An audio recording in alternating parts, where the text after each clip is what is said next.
Hello, quick update. Going forward, I'm going to avoid diving into the educational angle on my videos until I'm consistent with later ascensions. With a background in competitive games, I understand how harmful it is to build bad habits when learning. I know this is a single player game, and my intention is to showcase macro strategy and habits as a stepping stone for new players who are looking for short form videos.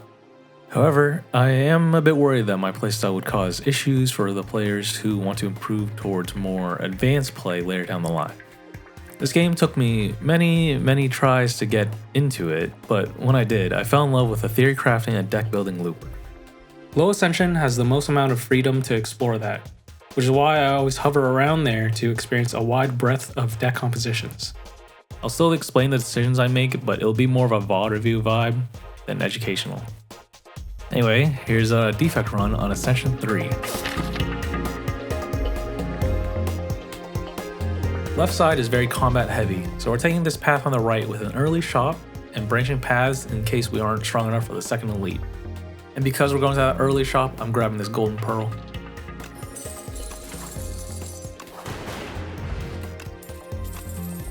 Opening with lightning rod for a source of damage and orb generation. Debating chill for defense in the underdogs, but going with Tempest for more damage. Pretty big shot. We have a steady source of lightning, so voltaic is really good for damage now, and it'll scale for later. Cool-headed is good for draw, and it's alright for defense for now. And card removal to accelerate the deck. With the elite coming up soon, 5 chances to roll a good defense card sounds like a pretty good idea right now. Ball lightning would be cool to cash out with a bigger voltaic, but grabbing a cold snap here since our defense is still lacking. Taking a scavenge mainly to combo with Tempest, but the added effect is that we'll be able to play our full hand if we don't draw a Tempest. Also nice to exhaust some strikes. Skulking Colony is our first elite. Unfortunately, that just means our voltaic became less effective since it can only take 20 damage a turn. We'll pop a focus potion and pivot to setting up our defenses with cold snap and cool-headed while our lightning chips away. Kind of a big misplay here, should have played this strike, but I full block that anyway. Elite drops a Candelabra, which allows a turn 2 Tempest to be huge, even bigger if we get a scavenge on turn 1 as well. Even though we were able to block most of the elite, I'm not super confident in the defense plan. We have enough energy generation for now. I don't think it's super strong with what we have currently, but take Compact since it is a direct source of block and could be useful for Soulfish's Beckons. Tempest upgrade here since it could double as an upgraded zap on turns we wouldn't be able to play it fully. We don't have any setup for iteration, we don't have any attacks for bulk up, and we don't have enough block to use fusion as a 1 energy bank. If I had more sources of focus for the frost orbs, I'd consider fusion. Skip here. Still worried about our block plan, so upgraded lightning rod to be a real block card. This was probably the one example of perfect draw sequencing for our deck.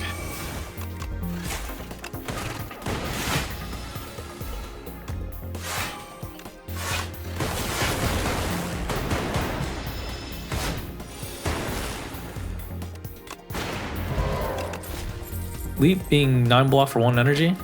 Do not mind that at all. Elite dropped a book of 5 rings, which is nice. Still picking up cards, so that'll come in handy. Thought about skipping, but grabbing Scavenge as a second way to try to enable our Tempest. Also helps us cycle the voltaic quickly when we upgrade it. Doing this fight because I'm greedy and I have a fairy in a bottle. And since we're about to face the boss, let's go over the game plan.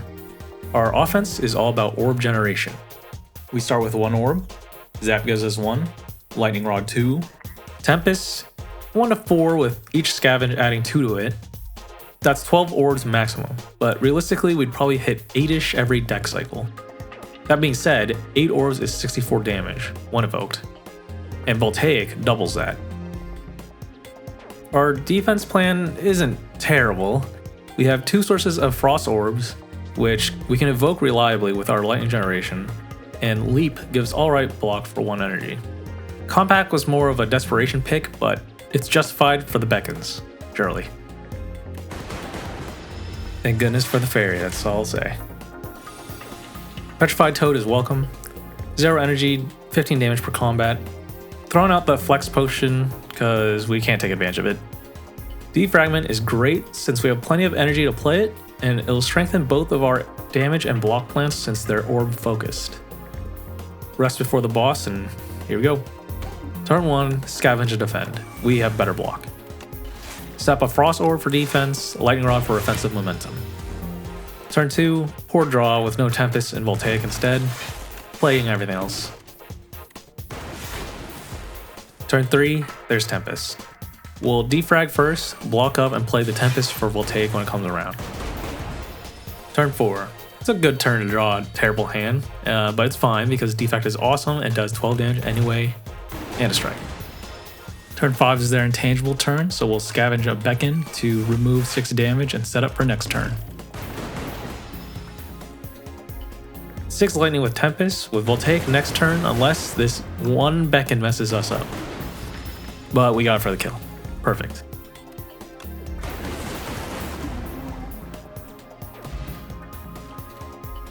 As much as I would like Super Critical here to combo with Tempest, we have good energy generation already. Ice Lance is a great source of damage and block with our defrag. With that, we'll head into Act 2 with a well-rounded game plan.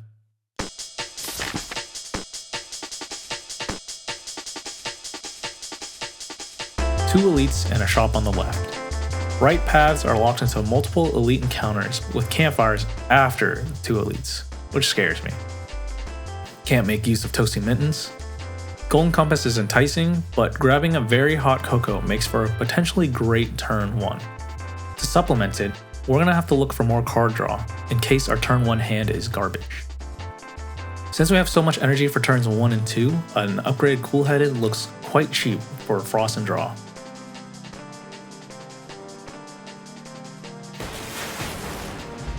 Upgrade Skim is a perfect pick. White Beast statue here is a good bonus. Kinda clashes with our Petrified Toad, but welcome anyway. The combo in action.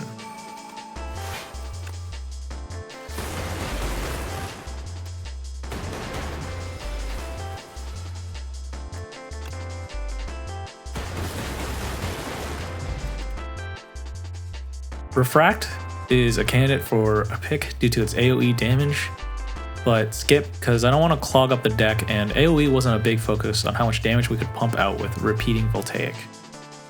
Speaking of which, upgrading the Voltaic here to solidify our damage plan until the very end. To take advantage of all our orb generation, grabbing an upgraded capacitor. Gorge it with Frost Orbs is a recipe for full blocking. Tempting to get Turbo for more energy generation and for a compact, but it's unupgraded and feels like it adds to the chances of getting a dead draw.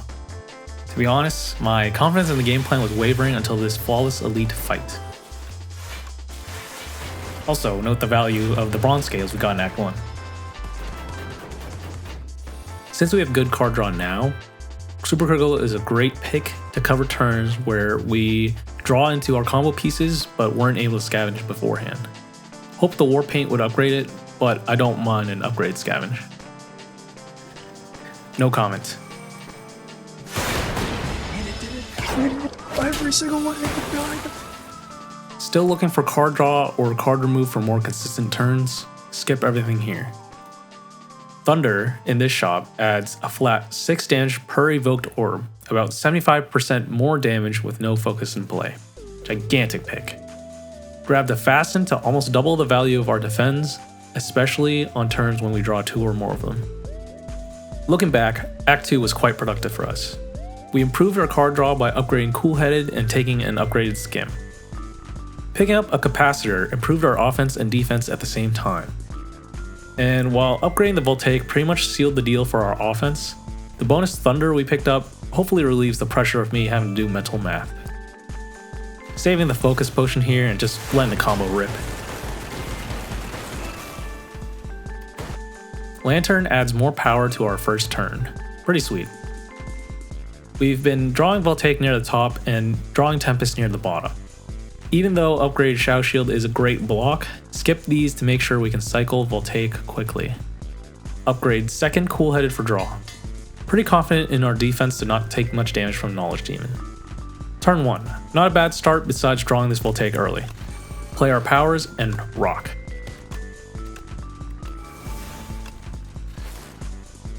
Drink a focus potion for security. Choosing damage per turn. Would love to play Tempest, but gonna focus on our defense. Tempest for 2 orbs, not bad after a full block. Ice Lance for defense. Liquid Memories for another Ice Lance to full block.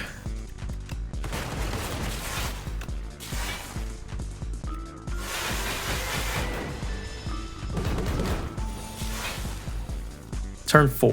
Defrag for more block and damage. Shouldn't have played the second cool-headed as soon as I refreshed the deck. My bad. But it's fine. For turn 5, we rip our voltaic because we're not taking damage.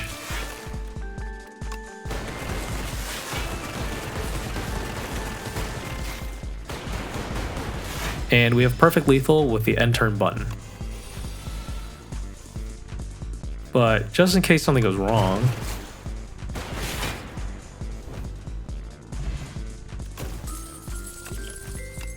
Buffer isn't bad. Hyper Beam kills us. And we have so much energy that Echo Form has to be the pick. It's been a while since I've been able to enable a good Echo Form, so I'm very excited to see what goes on in Act 3.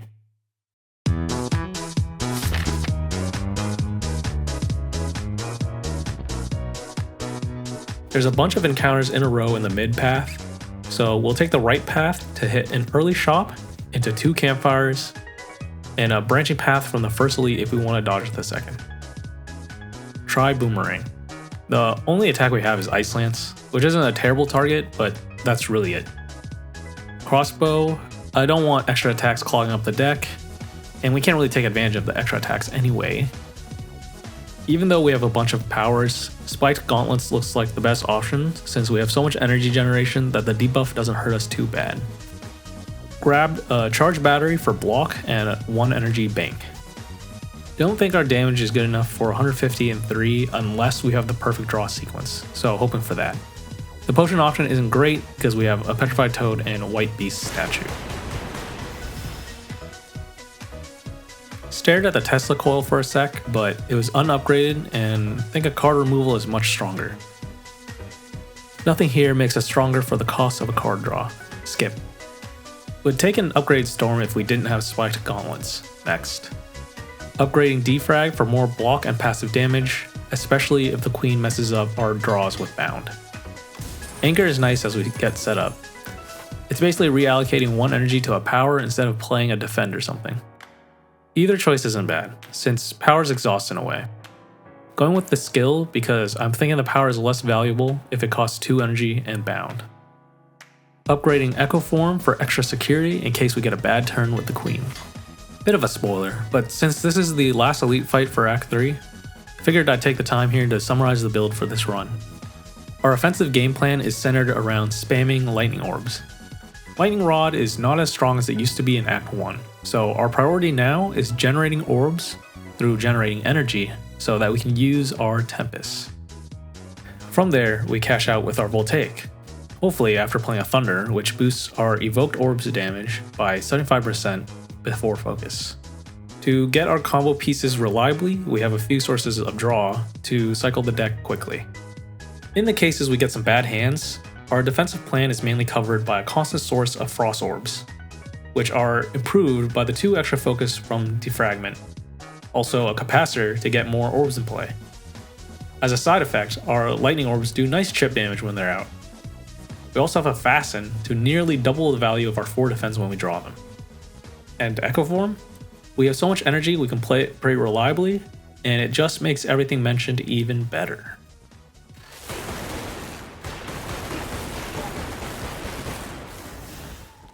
Bag of Prep is a fantastic relic to strengthen our powerful turn 1. I gasped when I saw this second Voltaic. We're already strong, but this makes us doubly strong. Even more doubly with Echo Form. I know we could have walked over this elite, but I didn't think we need to because we're already so powerful.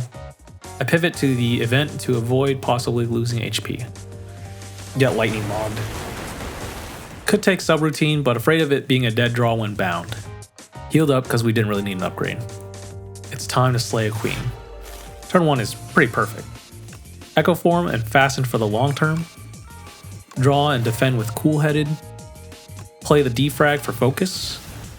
And we play super critical to reach full block and get the party started with Tempest. Oh, and a rock. Turn 2, we use the Clarity Extract for the draw now and later. Echo form Thunder for however much more percent damage that is. And we'll play a voltaic now to enable the second one. After reviewing the footage, I should have just played voltaic here. I didn't do the math at the time, I should have just done that. But it's 22 damage per orb with 30 orbs. That's about 660 damage. That would have killed easily. But I got spooked because of its 36 damage, which is half my HP. So going back to what actually happens, I played an Echo Form Charge Battery for the block, since I didn't feel like we were really in a rush to kill. And a voltaic anyway because it's a lot of damage. Turn 4, block up as much as possible. Turn 5, double Ice Lance for damage and a ton of block. Scavenge a dual cast since we're not using that anytime soon. And Tempest, why not? Turn 6, we double skim and draw the voltaic. And that's GG's. Got scared by the queen for a sec, but I remembered that her 99 debuff stacks do not apply to the orbs, so we evaded that minus 25% reduction on block and damage. Thank you for watching, and leave a like if you enjoyed the edit. I gotta go do my Musume dailies now, so see ya.